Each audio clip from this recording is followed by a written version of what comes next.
Welcome to our deep dive, you guys. Today we're looking at Surah 45 of the Qur'an. It's called Kneeling, or you might know it as Al-Jathiyah. This one is pretty striking. Yeah. The imagery, powerful themes.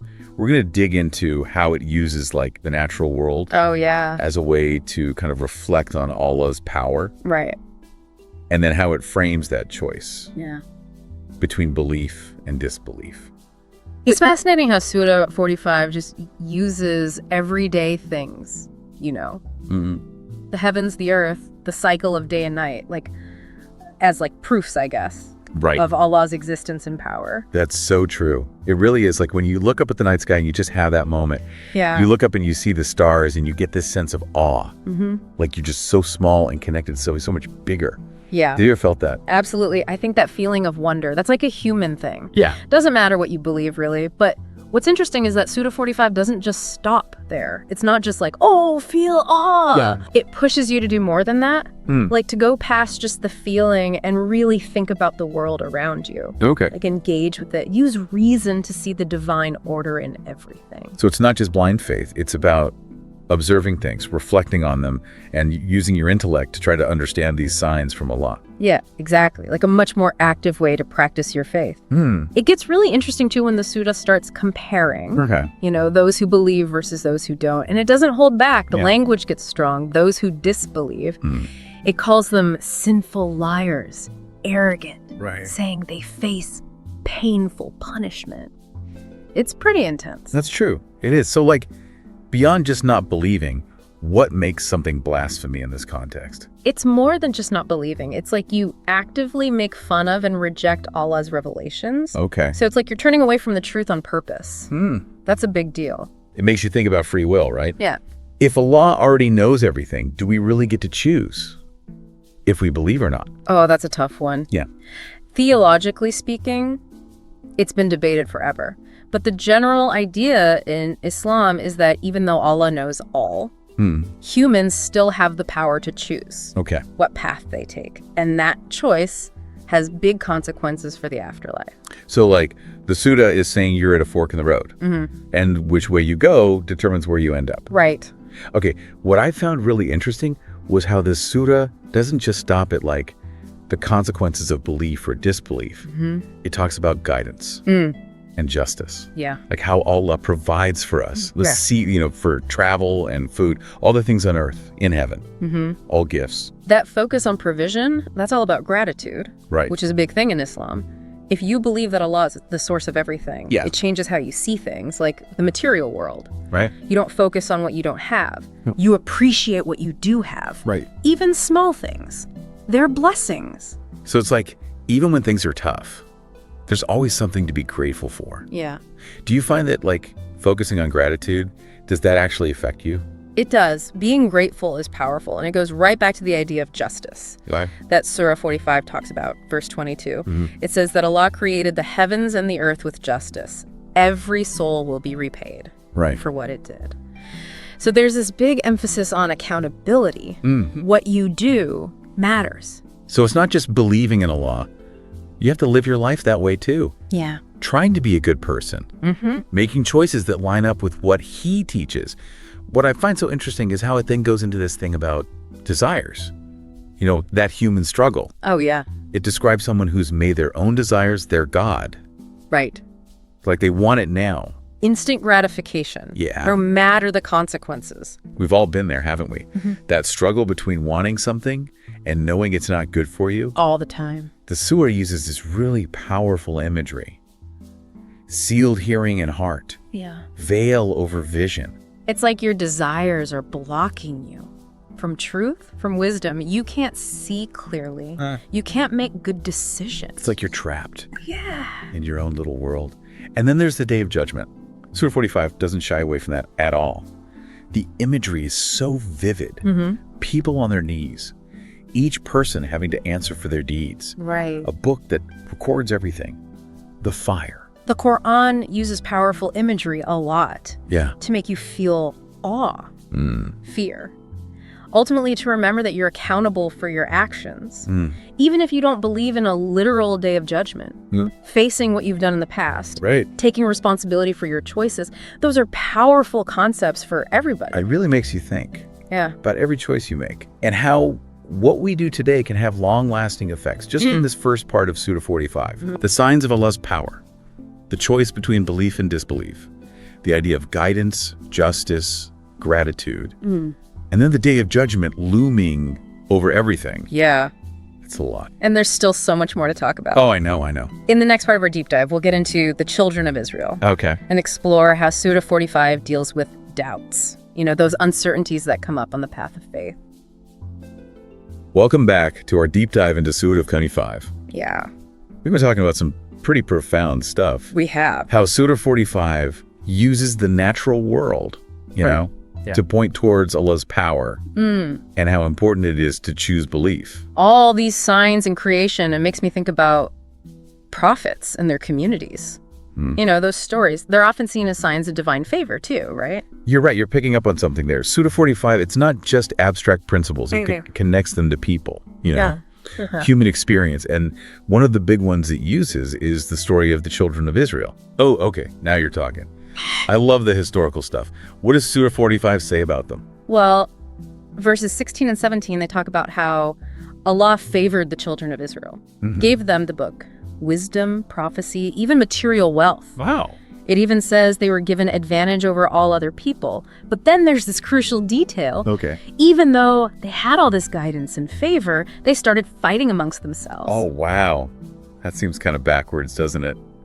You'd think, you know, divine guidance, that should bring people together, not tear them apart. Right, but it shows how complex we are as humans. Even when we have knowledge and blessings, we can still get caught up in pride, jealousy, that desire for power. Makes you think, you know?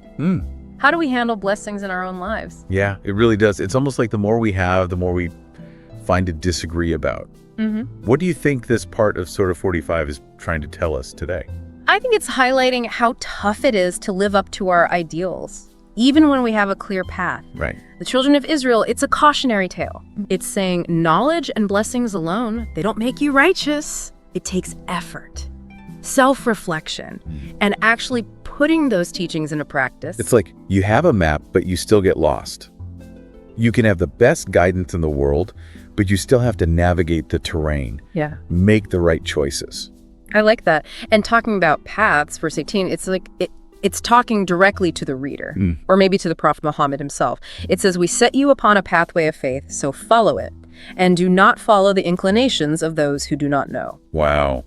That's powerful. Right. It's like stay focused, especially when you're surrounded by distractions, different opinions. And it's interesting. It doesn't just say, don't follow those who disbelieve. It says, those who do not know. Okay. So it's not just avoiding people who are against your beliefs. It's about not falling into ignorance yourself. So knowledge, understanding, that's even more important then. Yeah. You got to keep learning, seeking knowledge your whole life. It all connects back to that emphasis on reflection and reasoning as part of faith. Okay, I'm starting to see how all this fits together. We're supposed to observe the signs. Choose belief, be grateful, resist those desires, and stay on this path of knowledge and righteousness. But what about doubt? You know those times when you question things? Even your own beliefs? Does the surah address that? They're getting at a very human part of faith. And yes, Surah 45 does address it. Remember those who do not hope for the days of Allah we talked about earlier. Look at what verse 14 says. Okay, let me see. Forgive those who do not hope for the days of Allah. Wow, that's unexpected. I thought it would be more like, you know, against those who doubt. It's a really important reminder. Compassion and understanding are key, even with people who have different beliefs. It's not saying disbelief is okay, but it encourages mercy towards those who haven't embraced faith yet. That's a lot more nuanced than I thought. So there's room for dialogue, respectful disagreement, even on matters of faith. Has Islam always been like that, historically? Oh, yeah. Throughout Islamic history, there have been so many different schools of thought, different interpretations. Debate and intellectual inquiry have always been part of the tradition. So it's not about just blindly obeying or shutting down questions. It's about engaging with the complexities of faith seeking deeper understanding through dialogue and reflection. I really like that. That open-mindedness is so valuable, not just in religion, but in life. We're always learning, always changing. We've covered a lot, haven't we? Allah's signs, the call to believe, knowledge, gratitude, the danger of desires, the day of judgment, even forgiving those who doubt. It's been quite a journey, and we're not done yet. I know. Surah 45 keeps going. It talks about how we make excuses for our actions and gives some serious warnings about what happens when you hold on to falsehoods. I'm ready for more. But maybe our listeners need a break to think about all this. That's probably a good idea. Let's take a pause. Come back refreshed for the last part of our deep dive into Surah 45. Back again for our final deep dive into Surah 45. Kneeling. It's been quite the journey, unpacking all this. It has. The layers of meaning in this chapter. Too much we've covered. We have.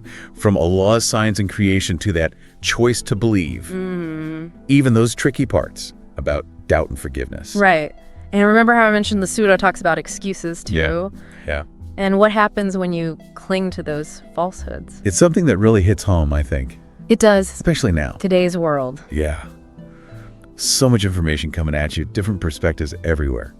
Verses 24 and 25, they paint this picture of those who just deny the day of resurrection, saying things like, there's nothing but this life, we die, we live, nothing destroys us but time. Almost like they're trying to convince themselves. Yeah. Like they're trying to rationalize it right. so they don't have to face a truth that makes them uncomfortable. Exactly. Yeah. And the surah, it challenges that head on. Yeah. Saying, but they have no knowledge of that. They are only guessing. Whoa, okay. That's a pretty strong statement. It's not just saying you're wrong. It's like you don't even understand. Right. And it goes even further. Points out how hypocritical it is. Those who demand proof but won't accept it. Like, bring our ancestors back if you're telling the truth, knowing it's impossible. It's like setting the bar so high that no one could ever reach it. Yeah. Easier to just dismiss it all than actually think about what it means. Exactly. Holding on to doubt, denial, just refusing to see what's right in front of them. So how does the surah respond to that? I mean, that kind of stubbornness. Straight up, no messing around.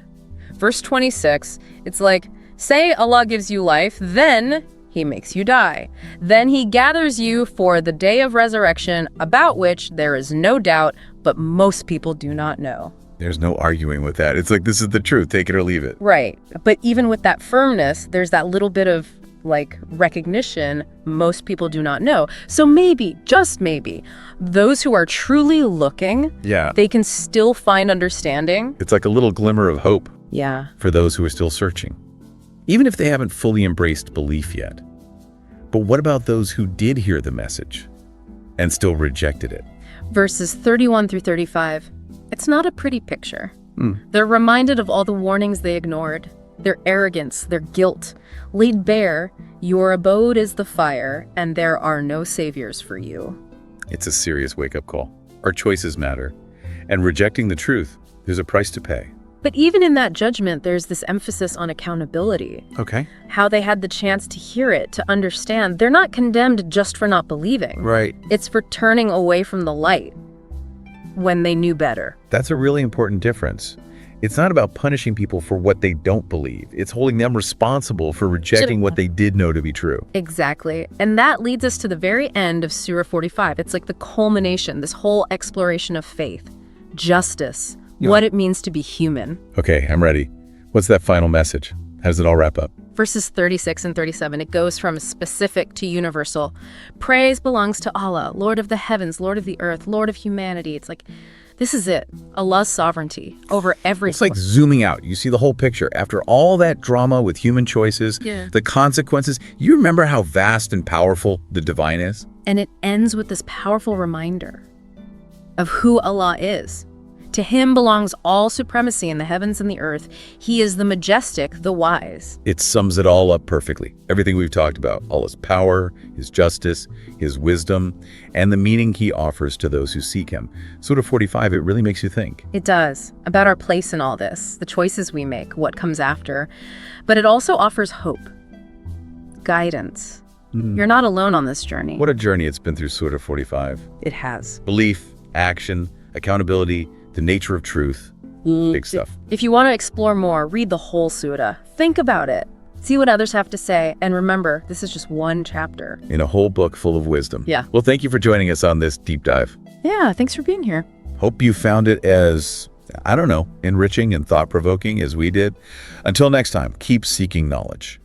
Keep exploring.